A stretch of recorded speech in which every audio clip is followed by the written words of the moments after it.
Twee voorbeelden. Voor de onlist van de Centrale Aas had de provincie 91% de volle groen aankocht. Bij dat andere grote Frieske verkeersproject, de Heerkom-Ljouwert, laat het percentage zelfs op 94%. En zei de Rekenkamer, er is echt nog eens 14 te volle betellen voor die groen. Men heeft in nogal wat gevallen pas na de onderhandelingen getaxeerd. Nou, les 1 is toch dat je moet taxeren voorafgaand aan de onderhandelingen. De harde conclusie van de Rekenkamer is dat de provincie geen duidelijke strategie had voor de aankoop van groen. Ambtenaren worden te min aangestuurd en krijgt volle de vrije hand bij de aankoop. Vooral de oppositiepartijen in de steden binnen schrokken van de uitkomst. De conclusie die mij het meest niet tegenspringt direct, dat is dat er met groen aankoop van alles gebeurd is zonder dat de politiek daar een aandeel in handen heeft. Er zijn toch een paar zaken bij naaien die wij nog net wisten.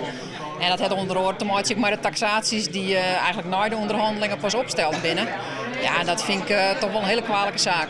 Ik denk dat de provinciale staten ook van hun kant uit eerder hadden kunnen bedenken dat aankoopstrategieën vaststellen en ambtenaren daarmee op pad sturen, dat beter was geweest. Dan naar de verantwoordelijk deputaire, Johannes Kramer. Die is het net eens met de kritiek van de Rekenkamer.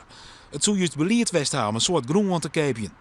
Bijvoorbeeld de Centrale Aas, daar heb je ook belangen als landbouw, natuur, recreatie en toerisme.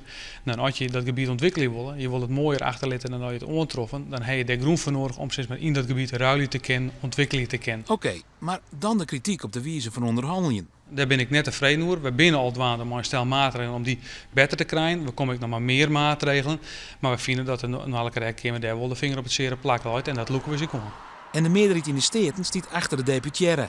Ja, de strategie voor de aankoop van groen zal nog eens goed besjongen worden. En ook de prijzen die ervoor betalen binnen. Maar daar bloedt het voor eerst bij. Wij hebben gezegd hoe het naar onze orde had gemoeten. Als dan op een gegeven moment de conclusie niet wordt overgenomen door het college, maar wel de aanbevelingen, zijn we in ieder geval het laatste blij.